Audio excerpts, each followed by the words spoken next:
আসসালামু আলাইকুম। আশা করি সবাই ভালো আছেন। দোয়া ইবাদত, আবার দোয়াকে ইবাদতের মূলত বলা হয়েছে। এই দোয়া কবুলের অনেক গুরুত্বপূর্ণ সময় ও স্থান আছে। যে সময় ও স্থানে দোয়া কবুল হয়।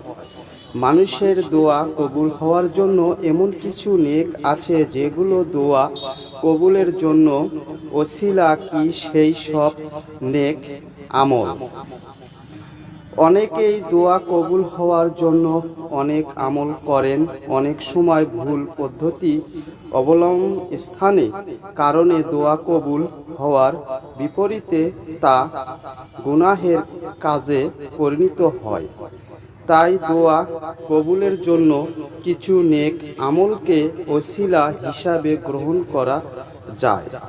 দোয়া কবুলের জন্য বিশিষ্ট ও হাদিস। হিন্দু মুসলিম ভাই ও বোনেরা, নেক আমল। আল্লাহ তাআলা আপনাদেরকে নেক আমল করার জন্য তৌফিক দান করুন। কিছু আমল এমন আছে যেগুলো করতে খুব বেশি সময়ের প্রয়োজন হয় না, অনেক জ্ঞানের অধিকারীও হতে হয় না।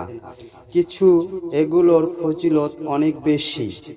এগুলোর বান্দার আমলনামাকে ভারী করে। যেমন রাসূল সাল্লাল্লাহু আলাইহি ওয়াসাল্লাম বলেছেন, যে লোক আমলের আগে বলে সুবহান আল্লাহিল আজিম, সম্পূর্ণ সূরাটি শুনে নিন। أعوذ بالله من الشيطان الرجيم. بسم الله الرحمن الرحيم.